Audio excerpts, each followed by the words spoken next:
Kuma dumating na sa Egghead Island. Subaybayan nga natin iyan dito sa One Piece Chapter 1103.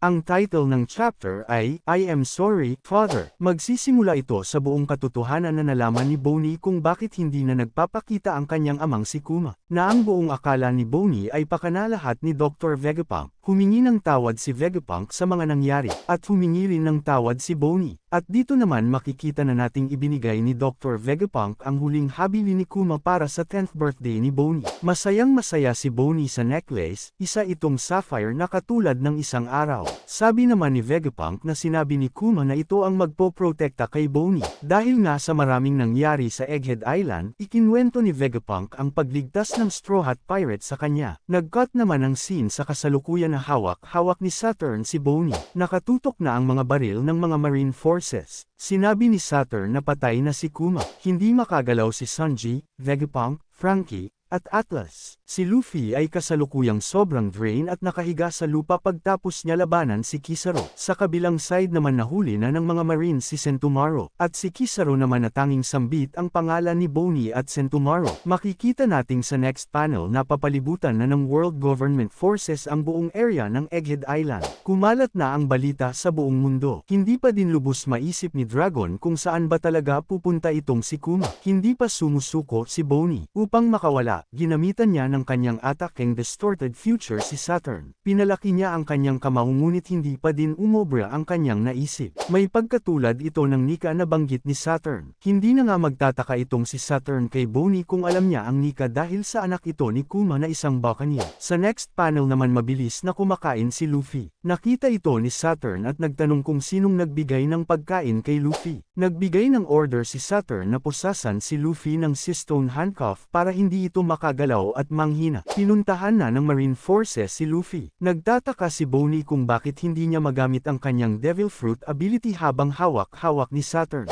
Binunyag na rito ni Saturn ang mga lihim, siya ang nagbigay ng ability kay Bonnie. Nag-conduct sila ng research sa isang bata na magkaroon ng isang ability na tulad ng isang Devil Fruit power kahit hindi ito kumakain ng Devil Fruit. Kahit na successful ang kanilang experiment, hindi nila ito kailangan. Na ang abilidad ni Bonnie ay makapag-transform sa kahit anumang kanyang maisip sa hinaharap. Sa next panel naman, makikita na natin ang paglipad ni Kuma. Habang nagsasalita itong si Bonnie, naniniwala ito at totoong mayroong Nika mula pa noong araw na ginawa nilang cyborg ang kanyang ama na si Kuma. Hahanapin nga niya ito para magbigay ng kalayaan sa sangkatauhan. Sa next panel naman sinabi na rin ni Saturn na siya ang nag-experiment ng drug sa ina ni Bonnie na si Ginny. Ang kanyang ina ang magiging pang-8th lady sa Holy Land. Ngunit ang side effects ng drugs ay hindi humihinto. Ang blue mark sa kanyang katawan ay parami ng parami at kumakalat sa kanyang buong katawan. At pati na din ang kanyang anak ay nahawaan, at ito'y si Bonnie. Sa next panel naman, biglang may napansin ang mga Marine Forces na sumabog sa di kalayuan.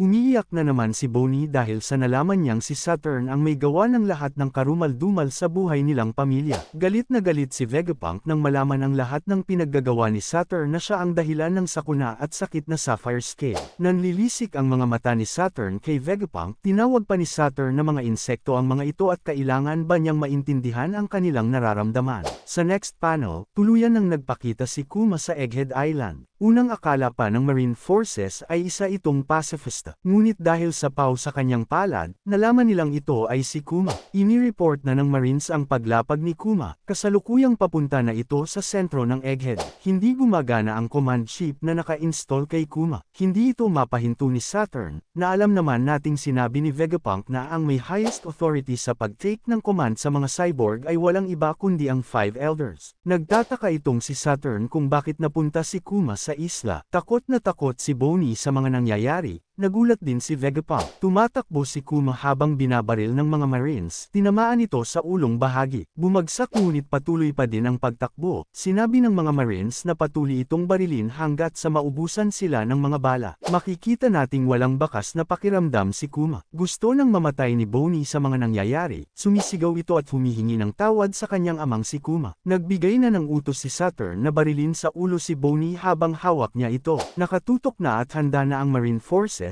nang biglang atakihin ni Kuma ang mga ito at nagpakawala ng malakas na pagsabog. Inihagis ni Saturn si Bonnie sa lupa, makikita nating tutusukin na ito ng kanyang mga galamay. Humingi ng tawad ulit si Bonnie, dahil sa buhay na inilaban ng kanyang amang si Kuma ay masasayang lang. Ngunit bago pa man magawa ito ni Saturn ay gumamit si Kuma ng teleportation ability at agad nakarating kay Bonnie. Hinarangan niya ito at siya ang natusok ng galamay ni Saturn. Sa kung makikita natin katulad ito sa pangyayari noong susuntukan na ni Akainu si Luffy, ngunit hinarangan ito ni Portgas the Ace, nagkita na ang mag-ama, umiiyak ng sigaw itong si Bonnie habang tinatawag ang kanyang ama. Hinawakan ni Kuma ang galamay ni Saturn, makikita natin ang mga bakas ng dugo mula sa katawan ni Kuma, magpapakawala ng isang malakas na suntok si Kuma kay Saturn, bakas sa mukha ni Saturn ang pagkatakot habang tuluyan pa ding umiiyak si Bonnie. Ang pagtatapos ng chapter, maraming salamat muli sa panunood.